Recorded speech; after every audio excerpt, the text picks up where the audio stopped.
ప్రపంచవ్యాప్తంగా ఉన్నటువంటి క్రికెట్ అభిమానులు ఎదురు చూస్తున్నటువంటి champions trophy final half of the match అయితే అయిపోయింది. ఇక ఒకటో ఇన్నింగ్స్ అయిపోయిన తర్వాత మొదటి ఇన్నింగ్స్లో న్యూజిలాండ్ బ్యాటింగ్ చేసింది. 251 పరుగులు అయితే చేసినటువంటి సందర్భాన్ని మనం చూస్తూ ఉన్నాం. భారత్ ముందు 252 పరుగుల విజయ లక్ష్యాన్ని అయితే నిర్దేశించినటువంటి సందర్భం అయితే మనం చూస్తూ ఉన్నాం.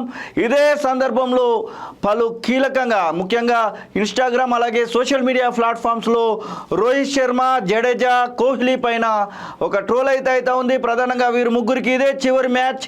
ఇక వన్డేలకు దూరంగా ఉంటారు, కేవలం ఐపీఎల్లోనే చూడాల్సినటువంటి సందర్భం రావచ్చు, ఇక టెస్టులలోనే మాత్రం చూడాల్సినటువంటి సందర్భం రావచ్చు అనేటువంటి ట్రోల్స్ అయితే చూస్తూ ఉన్నాం. ఇక ఖచ్చితంగా జడేజా మాత్రం ఖచ్చితంగా తన యొక్క రిటైర్మెంట్ను ఈ మ్యాచ్ అయిపోయిన మరుక్షణమే ప్రకటిస్తారనేటువంటి మాటను చూస్తూ ఉన్నాం. దాని తర్వాత ఛాంపియన్స్ ట్రోఫీని దుబాయ్ నుంచి ఇండియాకు తీసుకొస్తూనే కోహ్లీ అలాగే రోహిత్ శర్మ కూడా ఇద్దరు కూడా ఖచ్చితంగా రిటైర్మెంట్ను ప్రకటించడానికి అవకాశం ఉన్నటువంటి విషయాలను అయితే ప్రస్తావిస్తున్నటువంటి సందర్భాన్ని చూస్తూ ఉన్నాం. ఇక ఇదే విషయం పైన మనతో పాటుగా డిస్కషన్లో పాల్గొనడానికి ప్రముఖ క్రికెట్ అనలిస్ట్ రాకేష్ రెడ్డి దేవా కాలోజీ టీవీ స్టూడియోలో ఉన్నారు. నమస్తే అండి. చాలా ట్రోల్ అవుతా ఉంది. 251 పరుగుల విజయ లక్ష్యం ఒకవైపు కనబడతా ఉంటే మరొక వైపు జడేజా, కోహ్లీ అలాగే రోహిత్ శర్మ, కెప్టెన్గా ఉన్నటువంటి రోహిత్ శర్మ ముగ్గురు కూడా ఇక వన్డేలకు దూరంగా ఉండబోతున్నారు, రిటైర్మెంట్ ప్రకటించబోతున్నారు అనేటువంటి వార్తలు చూస్తూ ఉన్నాం. దీనిలో నిజం ఎంత ఉందనుకోవచ్చు, మీ విశ్లేషణ ఏంటి? నిజం ఎంత ఉంది అనేది డెఫినెట్గా మనకైతే తెలియదు. కానీ రోహిత్ శర్మ, విరాట్ కోహ్లీ అండ్ రవీంద్ర జడేజా వీళ్ళు ముగ్గురులో అయితే రోహిత్ శర్మ అండ్ జడేజాని ఒక్క సెకండ్ పక్కన పెడితే విరాట్ కోహ్లీ అయితే డెఫినెట్గా రిటైర్డ్ కాడు. ఓకే, ఎందుకంటే 2027లో 50 ఓవర్ వరల్డ్ కప్ ఉంది. ఆ 50 ఓవర్ వరల్డ్ కప్ వరకు ఆల్మోస్ట్ ఆడాలి అన్న నిర్ణయంతోనే తను ఉన్నట్టు మనకు తెలుస్తుంది. దానికి తగ్గట్టు తన ఫిట్నెస్ కావచ్చు, తన గేమ్ ప్లాన్ కావచ్చు, గేమ్లో వస్తున్న మార్పులను కూడా తను గమనించి దానికి తగ్గట్టు తన బ్యాటింగ్లో మార్పులు చేసుకుంటూ ఉన్నాడు. ఇక రోహిత్ శర్మ విషయానికి వస్తే రీసెంట్గా తన ఫామ్ లేకపోవడంతో బీజీటీలో బార్డర్ గవాస్కర్ ట్రోఫీలో కూడా చూసాం. లాస్ట్ టెస్ట్ మ్యాచ్లో తను కెప్టెన్గా ఉన్నా కూడా ఆడలేదు. బహుశా తను ఏమైనా ఆ ఆలోచన వైపు ఉంటే ఉండొచ్చు. అండ్ జడేజా విషయానికి వస్తే జడేజాకి అవుట్ రైట్గా ఫేస్ టు ఫేస్ కాంపిటీటర్గా అక్షర్ పటేల్ అయితే కనిపిస్తూనే ఉన్నాడు. వేరేజ్ వీళ్ళ ముగ్గురు ఏజ్లు కూడా చూసినా కూడా ఆల్మోస్ట్ రోహిత్ వీళ్ళ ముగ్గురులో కొంచెం పెద్ద, ఒక 38 ఇయర్స్ అట్లా ఉంటాడు రోహిత్. వేరేజ్ విరాట్ కోహ్లీ 36, 37, జడేజా కూడా ఆల్మోస్ట్ 36. అండ్ యంగ్ ప్లేయర్స్ కూడా చాలా వస్తున్నారు. దీని తర్వాత ఐపీఎల్ ఉంది, ఒక 2.5 months ఆఫ్ ఐపీఎల్. ఆ తర్వాత ఇండియా ఇంగ్లాండ్కి వెళ్ళి 5 టెస్ట్ మ్యాచ్ల సిరీస్ ఆడుతుంది. దాని తర్వాత మళ్ళీ ఎప్పుడో 50 ఓవర్ గేమ్ ఉంది. కాబట్టి టైం అయితే చాలా ఉంది. ఈ టైంలో ఎన్నో రకరకాల మార్పులు వస్తుంటాయి, ప్లేయర్స్ మారుతుంటారు, యంగ్ ప్లేయర్స్ వస్తుంటారు. సో అవన్నీ దృష్టిలో పెట్టుకుంటే కోహ్లీ విషయంలో ఐఎమ్ ప్రెటీ షూర్ తను రిటైర్ కాడు. ఓకే, జడేజా అండ్ రోహిత్లో ఎవరైనా అవ్వచ్చు. బట్ ఈ మ్యాచ్ అయిపోయిన వెంటనే ప్రకటిస్తారా అంటే నాకు తెలిసి అయితే ప్రకటించకపోవచ్చు. ముందుగా ఇప్పుడు న్యూజిలాండ్తో ఛాంపియన్స్ ట్రోఫీ ఫైనల్ నడుస్తూ ఉంది. 251 పరుగులు న్యూజిలాండ్ చేసింది. 252 పరుగుల విజయ లక్ష్యాన్ని అయితే నిర్దేశించినటువంటి పరిస్థితి. ఎట్లా అనిపిస్తుంది మన యొక్క బ్యాటింగ్ ఆర్డర్ని చూస్తూ ఉంటే? బౌలింగ్ గురించి మాట్లాడుకోవాలన్న కానీ సో ఐ థింక్ ఇండియాకి మంచి బ్యాటింగ్ లైనప్ ఉంది. రోహిత్ శర్మ, శుభ్మన్ గిల్, విరాట్ కోహ్లీ, శ్రేయస్ అయ్యర్, ఆ తర్వాత కేఎల్ రాహుల్ ఉన్నాడు, అక్షర్ పటేల్ ఉన్నాడు, then you have Hardik Pandya. Batting చాలా స్ట్రాంగ్గా ఉంది. జస్ట్ ఏంటంటే ఇనీషియల్గా ఈరోజు ఎట్లా అయితే వాళ్ళ opener New Zealand opener Rachin Ravindra మంచి స్టార్ట్ అయితే అందించిండో అలాంటి స్టార్ట్ రావాలి. అండ్ న్యూజిలాండ్ ఎలా అయితే త్వరగా వికెట్లు కోల్పోయిందో అలా వికెట్లు కోల్పోకుండా ఉండాలి. 251 రన్స్ ప్రజెంట్ కాంటెంపరీ క్రికెట్లో మనకు చాలా తక్కువ స్కోర్ ఈజీగా చేయొచ్చు అనిపిస్తుంది. కానీ న్యూజిలాండ్లో కూడా అంతే మంచి బౌలర్లు ఉన్నారు. ఇండియాకి ఎట్లయితే మంచి 4 స్పిన్నర్స్ ఉన్నారో వాళ్ళ దగ్గర కూడా 4 స్పిన్నర్స్ ఉన్నారు, మంచి ఫాస్ట్ బౌలర్స్ ఉన్నారు. కాబట్టి అండ్ మంచి క్యాప్టెన్ కూడా ఉన్నాడు మిచెల్ శాంట్నర్, మంచి నిర్ణయాలు కూడా తీసుకుంటున్నాడు. So 252 it's not a big total. వాళ్ళకి పెద్ద టోటల్గా అనిపించకపోవచ్చు ఇండియన్ బ్యాటర్స్కి. ఇద్దరు ఓపెనర్స్ ఎలా స్టార్ట్ అందిస్తారు, వికెట్ పడకుండా ఫస్ట్ 2 overs పవర్ ప్లేని ఎట్లా వాడుకుంటారు అనే దాని మీద ఇండియా విజయావకాశాలు అయితే ఆధారపడి ఉంటాయి. డెఫినెట్గా ఇండియాకి అయితే ఛాన్సెస్ ఉన్నాయి ప్రస్తుత పరిస్థితిలో. ఆఫ్టర్ ద ఫస్ట్ ఇన్నింగ్స్ ఇండియాకి ఒక 80% ఆఫ్ ఛాన్స్, న్యూజిలాండ్కి 20%. ఈ మ్యాచ్ స్టార్టింగ్లోనే చాలా ఎక్స్పెక్టేషన్స్ పెట్టుకున్నారు. ముఖ్యంగా 2000 సంవత్సరంలో ఛాంపియన్స్ ట్రోఫీ న్యూజిలాండ్ ఇండియా పైన గెలిచి తీసుకెళ్ళింది. ఖచ్చితంగా న్యూజిలాండ్ పైన ఆ యొక్క కసి తీర్చుకోవాలి అనేటి ఆ యొక్క భారత అభిమానుల యొక్క కోరికగా కనబడతా ఉంది. మొదటి ఇన్నింగ్స్ చూసాము, రోహిత్ శర్మ కెప్టెన్సీ ఎలా అనిపించింది? ఫస్ట్ పవర్ ప్లేలో వచ్చినటువంటి స్కోర్ చూసిన తర్వాత అసలు ఎట్లా పోతుంది అనేటువంటి ఆలోచన. ఫస్ట్ 6 overs ఐ థింక్ వాళ్ళు ఆల్రెడీ 50 నాట్ 6 ఓవర్స్ 7.5 ఓవర్స్ తర్వాత 50 రన్స్ స్కోర్ చేశారు. Yes. అప్పటికి వికెట్ లెస్ గా అలా ఆడుతుండే. కానీ ఆ తర్వాత కుల్దీప్ యాదవ్ ఇప్పటి వరకు ఈ టోర్నమెంట్ లో పెద్దగా ఆకట్టుకున్న సందర్భాలు చాలా Yes. తక్కువ. But important wicket Ravindran out చేసిండు. ఆ తర్వాత వాళ్ళ బ్యాటింగ్ వెన్నుముక అయిన కేన్ విలియమ్సన్ కూడా అవుట్ చేయడంతో అక్కడ మ్యాచ్ మలుపు తిరిగి. సో అలా క్విక్గా తొందరగా ఎవరి మీద అయితే బ్యాటింగ్ ఆధారపడుతుంటుందో వాళ్ళిద్దరు అవుట్ అయిన తర్వాత ఏమైంది, వెంటనే నెక్స్ట్ వచ్చిన డారెల్ మిచెల్ కావచ్చు, ఆ తర్వాత వచ్చిన బ్రాస్వెల్ కావచ్చు, గ్లెన్ ఫిలిప్స్ కావచ్చు, వీళ్ళు కొంచెం స్లోగా ఆడాల్సి వచ్చింది. దానివల్లనే ఈ టోటల్కి రెస్ట్రిక్ట్ చేయగలిగారు India. So which means bowlers వాళ్ళ పాత్ర వాళ్ళు పోషించారు. అండ్ రోహిత్ కూడా ఇంపార్టెంట్ చేంజ్ చేసి అక్కడ కుల్దీప్ మీద నమ్మకం ఉంచి బౌలింగ్ తీసుకోవడం. So I think we can give full marks to Rohit Sharma. And అట్లనే బౌలర్స్ కూడా Hardik Pandya second fast bowler గా యూజ్ చేశారు ఈ రోజు మొహమ్మద్ షమీతో పాటు. బట్ తను చూస్తే ఓన్లీ 3 ఓవర్స్ బౌలింగ్ చేశాడు. మిగతా ఓవర్స్ అన్ని కూడా ఎక్కువ స్పిన్నర్స్ తోనే బౌలింగ్ చేయించడం చూసాం. So I think good captain. అంటే దుబాయ్ పిచ్ పైన ఇప్పటికీ ఒకటే క్వశ్చన్ మార్క్ ఉంది. అసలు దుబాయ్ పిచ్లో హై స్కోరింగ్ అనేది సాధ్యం కాదు. అది ఏ టైంలో ఎలా మారుతుందో తెలియదు.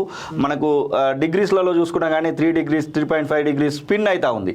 ఈరోజు 2.2 2.3 కూడా మనకు కనబడతా ఉంది. ఈరోజు న్యూజిలాండ్ ముఖ్యంగా ఫేసర్స్ కంటే ఎక్కువగా స్పిన్నర్లు వికెట్ తీయడానికి అవకాశం కనబడుతుందా భారత్ వికెట్స్? 100%. ఎందుకంటే మీరు చూడండి, వరుణ్ చక్రవర్తి తీసిండు, దెన్ కుల్దీప్ యాదవ్ తీసిండు. సో వాళ్ళ దాంట్లో కూడా వాళ్ళ కెప్టెన్ హిమ్సెల్ఫ్ మిచెల్ శాంట్నర్ తనే మంచి స్పిన్నర్. తనకు కోహ్లీ మీద మంచి రికార్డ్ కూడా ఉంది. కోహ్లీని అవుట్ చేసిన సందర్భాలు కూడా ఉన్నాయి. అండ్ దెన్ గ్లెన్ ఫిలిప్స్ ఉన్నాడు, బ్రాస్వెల్ ఉన్నాడు. సో వాళ్ళ టీం కూడా చాలా స్ట్రాంగ్గా మంచి స్ట్రాంగ్ బౌలింగ్ యూనిట్తో ఉంది. అందుకే చెప్తున్నా 251 రన్స్ అనేది మనకు చాలా ఈజీగా తేలిగ్గా కనిపించవచ్చు ఇండియా గెలవడానికి. కానీ అంత ఈజీగా తీసుకునే పరిస్థితి లేదు. ఫస్ట్ వికెట్స్ పడకుండా కాపాడుకోవడం చాలా ఇంపార్టెంట్. రన్ రేట్ని దృష్టిలో పెట్టుకోవాలి. అండ్ నైట్ టైంలో స్పిన్నర్స్ని ఆడడం కొంచెం కష్టంగా కూడా మారుతుంటుంది under the lights. And Dubai lights చూస్తే రెగ్యులర్గా మన ఫ్లడ్ లైట్స్ లాగా ఉంటాయి, అవి డిఫరెంట్గా రౌండ్గా ఉంటాయి. సో ఆ ఫోకస్ కూడా కొన్నిసార్లు మనకు సరిగా కనిపించకపోవచ్చు. సో వీటన్నింటినీ కన్సిడర్ చేసి ఇండియా కొంచెం ఇనీషియల్గా లైక్ వికెట్లు పారేసుకోకుండా just have to wait and watch and play అంటారు కదా, అలాంటి గేమ్తో ఆడితే బాగుంటుంది. ఐ థింక్ రోహిత్ నుంచి అండ్ శుభ్మన్ గిల్ నుంచి మంచి పార్ట్నర్షిప్ అనేది చాలా ఇంపార్టెంట్. ఎస్, అంటే ప్రధానంగా ఈరోజు టాస్ గెలిచిన వెంటనే ఒక ట్రోల్ జరిగింది. ప్రధానంగా 15వసారి రోహిత్ టాస్ ఓడిపోవడం అనేటువంటి ట్రోల్ కూడా జరిగింది.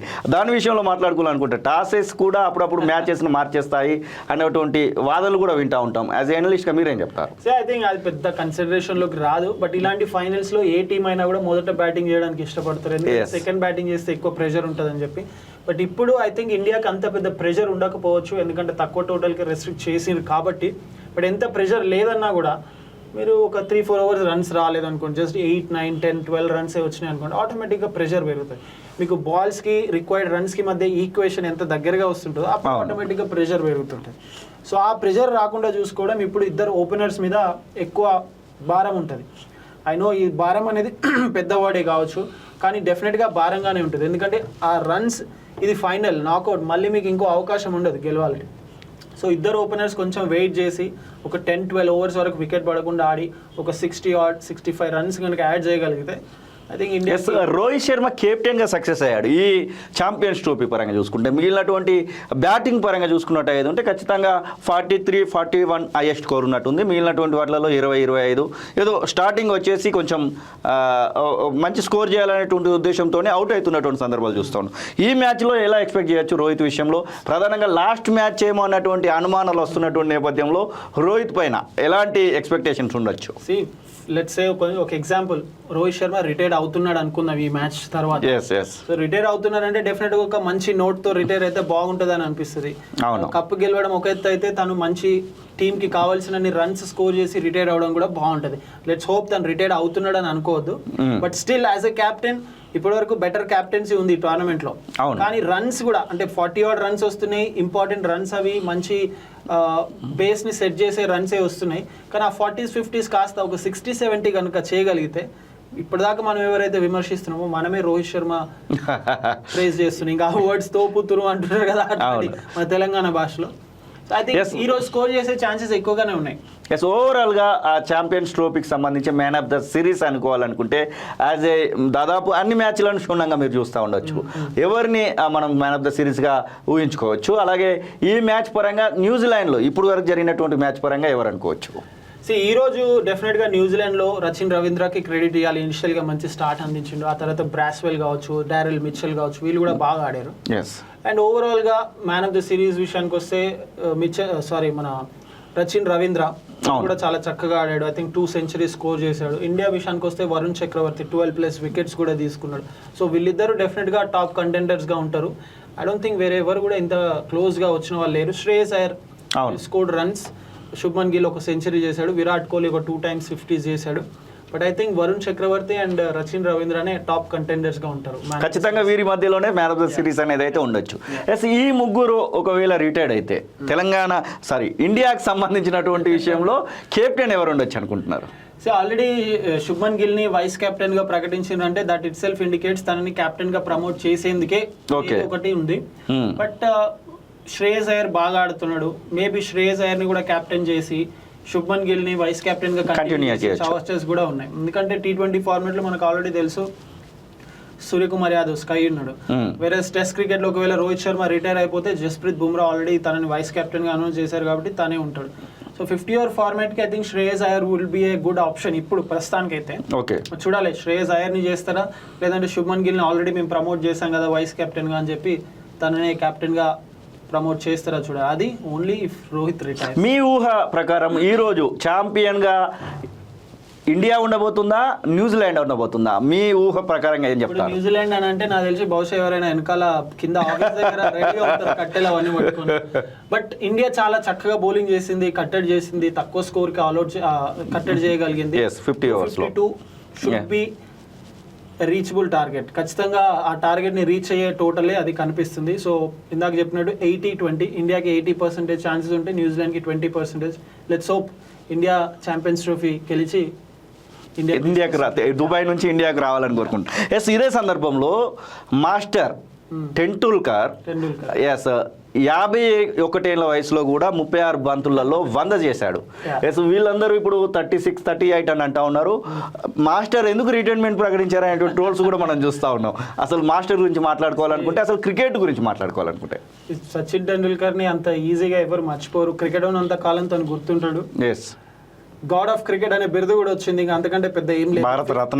భారత Ratna generally if I'm not wrong a cricketer కూడా దాదాపుగా ధ్యాన్ చంద్ తర్వాత తినే అనుకుంటా. స్పోర్ట్స్ నుంచి హాకీ నుంచి ధ్యాన్ చంద్ వస్తే తర్వాత స్పోర్ట్స్ నుంచి సచిన్ కి మాత్రమే 24, 25, 20+, 22-24 years ఆఫ్ కెరియర్. 15 years కి క్రికెట్ స్టార్ట్ చేసి ఐ థింక్ తన జీవితాన్ని అంతా క్రికెట్ కి అంకితం చేసిండా అన్న విధంగా క్రికెట్ ఆడాడు.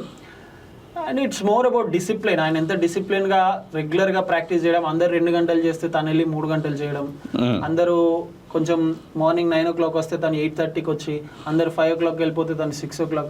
సో క్రికెట్నే తన ప్రైమరీ థింగ్ లాగా తీసుకొని క్రికెట్ ఆడిన. అందుకే వరల్డ్ అంతా, ప్రపంచ క్రికెట్ అంతా కూడా తనని గౌరవిస్తుంది. ఇప్పటికి కూడా తను రిటైర్డ్ అయి 2013లో రిటైర్ అయినా కూడా ఇప్పటికీ సచిన్ పేరు ఎవరు మర్చిపోలేకపోతున్నారు. సచిన్కి అంతే గౌరవం లభిస్తుందంటే తను క్రికెట్ కి సేవ్ చేసిండు, క్రికెట్ తనని గౌరవిస్తుంది. ఇదే సందర్భంలో ఒకవేళ ఈ ముగ్గురు కనుక రిటైర్డ్ అయితే యాజ్ అనలిస్ట్ గా మీరు ఎవరిని మిస్ అవుతారు దీనిలో? ఐ థింక్ డెఫినెట్ గా ముగ్గురిని మిస్ అవుతాం. ముగ్గురు కామన్ గా చెప్పేవాడే. మామూలుగా ఈ ఆటగాడు అంటే చాలా ఇష్టం అనేటువంటి సందర్భాలు కూడా ఉంటాయి కదా. ఇష్టం అని అట్లా ఏం చెప్పలేము. ఐ థింక్ ఒక్కొక్కరు ఒక్కొక్క రకమైన ఇంపార్టెన్స్ ని క్రియేట్ చేస్తారు, ఒక్కొక్క రకమైన పాత్ర పోషించారు ఇండియన్ క్రికెట్ లో. రోహిత్ శర్మ విషయానికి వస్తే ఇప్పటి వరకు ఏ కెప్టెన్ కూడా లేడు ఇండియా నుంచి. వరల్డ్ టెస్ట్ ఛాంపియన్షిప్ ఫైనల్ కి తినే తీసుకొచ్చిండు. 23 వరల్డ్ కప్ లో తినే తీసుకొచ్చిండు, 24లో T20 వరల్డ్ కప్ తినే తీసుకొచ్చిండు, ఇప్పుడు ఛాంపియన్స్ ట్రోఫీ. సో డెఫినెట్ గా తనని ఆ రకంగా మిస్ అవుతాం. వేరేజ్ విరాట్ కోహ్లీ విషయానికి వస్తే మోడర్న్ డే ODI కింగ్ అని పిలుస్తుంటాం. సెంచరీస్ కూడా 81 సచిన్ టెండూల్కర్ తర్వాత. సో చేజ్ మాస్టర్ ని కూడా మిస్ అవుతాం ఒకవేళ రిటైర్. అండ్ జడేజా విషయానికి వస్తే ఒక మంచి జెన్యూన్ ఆల్రౌండర్ని మిస్ అవుతాం. సో ఒక్కొక్కరిని ఒక్కొక్క రకంగా మిస్ అవుతాం కాబట్టి పర్టికులర్గా ఈ ప్లేయర్ని మిస్ అవుతాం అనేది చెప్పలేం.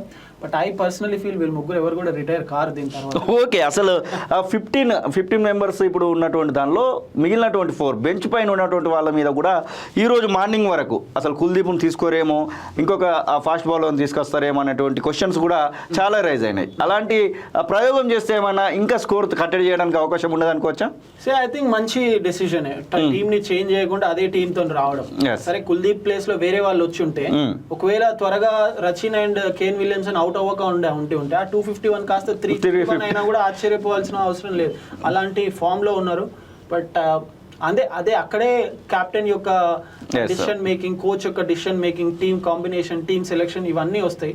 జస్ట్ దట్ ఫీల్డ్ లో నువ్వు అక్కడుండు ఇక్కడుండు, దట్ రియలీ డజంట్ మ్యాటర్. అది ఎవరైనా చేయొచ్చు, మీరు నేను ఎవరైనా వెళ్ళి చేయొచ్చు. సో డిసిషన్ మేకింగ్ అనేది చాలా important. I think they have gone with a good team. Yes, next IPL రాబోతా ఉంది 22nd దిస్ మంత్. ఈ నెల 22 నుంచి ఐపీఎల్ జరగబోతా ఉంది. 10 టీంలు కూడా చాలా కసరత్తు చేస్తూ ఉన్నాయి. అసలు టీంల ఎంపికను బట్టి చూస్తే ఏ టీం ఫేవరెట్ కనబడతా ఉంది ఈసారి మాత్రం ఈ టీం ఫేవరెట్ ఉందని చెప్పడానికి లేదు. ఒకప్పుడు పంజాబ్ టీం ని చాలా ట్రోల్ చేస్తుండే, ఆ పంజాబ్ టీం కూడా చాలా చాలా స్ట్రాంగ్ గా ఉంది. లాస్ట్ సీజన్ కప్ గెలిచిన కోల్కతా నైట్ రైడర్స్ కెప్టెన్ ని ఈసారి పంజాబ్ కింగ్స్ తీసుకున్నారు, శ్రేయస్ అయ్యర్. నికి పాంటింగ్ ని యాజ్ ఎ కోచ్ గా అపాయింట్ చేసుకున్నారు. అండ్ కొన్నిసార్లు మనకు లక్నో సూపర్ జైంట్స్ కొంచెం వీక్ గా అనిపిస్తుంటది. ఆ టీం రిషబ్ పంత్ ని తీసుకోవడం, సన్ రైజర్స్ హైదరాబాద్ కెప్టెన్సీలో రాయల్ ఛాలెంజర్స్ బెంగళూరు గురించి మాట్లాడుకోవాలి. కప్ నామ్దే అని చెప్పేసి వింటా ఉంటాం. ఈసారి వాళ్ళ యొక్క ఏమన్నా మారచ్చు అంటారా? ఐ థింక్ ఈసారి ఈవెన్ రాయల్ ఛాలెంజర్స్ బెంగళూరు కూడా కొంచెం డిఫరెంట్ గా ఆలోచించారు. జనరలీ వాళ్ళు ఎలా ఆలోచిస్తారంటే ప్రతిసారి ఒక టాప్ ప్లేయర్, ఒక ఫేమస్ ప్లేయర్, ఒక లెజెండరీ ప్లేయర్ లాంటి ప్లేయర్స్ మీద ఎక్కువ ఫోకస్ చేస్తారు. బట్ ఈసారి వాళ్ళకు ప్రతిసారి వచ్చే ఆ వీక్నెస్ ఏదైతే ఉందో ఫాస్ట్ బౌలింగ్ డిపార్ట్మెంట్లో, ఆ వీక్నెస్ ని కొంచెం కవరప్ చేసినట్టుగా అనిపించింది. అందుకే అంటున్నా కదా, ఈసారి కప్ నమ్దే అనే వాళ్ళ ఆ స్లోగన్ ఈసారి నిజమవుతుందా లేదో చూడాలి. లాస్ట్ టైం అయితే నిజం చేసిరు వాళ్ళ women's team, but men's team నిజం చేస్తుందా లేదో చూడాలి. బట్ ఓవరాల్ ఐ థింక్ అన్ని టీమ్స్ చాలా స్ట్రాంగ్గా కనిపిస్తున్నాయి. Emotion. Okay, thank you Rakesh. ఇది రాకేష్ రెడ్డి దేవా చెప్తున్న మాటలు. ఖచ్చితంగా ఇండియా ఛాంపియన్స్ ట్రోఫీని గెలుస్తుందన్నటువంటి ఆశాభావాన్ని వ్యక్తం చేస్తున్నాయి. ఇక సోషల్ మీడియాలో ట్రోల్ అవుతున్నట్టుగా జడేజా, రోహిత్ శర్మ, కోహ్లీ రిటైర్మెంట్ పైన కూడా వారికి ఉన్నటువంటి ఆ యొక్క అనుభవాన్ని రంగరించి అయితే ఆ రిటైర్మెంట్కి సంబంధించినటువంటి ఎక్స్ప్లెనేషన్ అయితే ఇచ్చినటువంటి సందర్భాన్ని అయితే చూస్తూ ఉన్నాం. ఖచ్చితంగా ఇండియా కప్తో ఇండియాకు రావాలని, దుబాయ్ నుంచి ఇండియాకు రావాలని అయితే క్రికెట్ అభిమానులందరూ కూడా కోరుకుంటూ ఉన్నారు. చూడాలి మరి ఈ ఇన్నింగ్స్ ఎక్కడ దానికి వెళ్తూ ఉందనేది.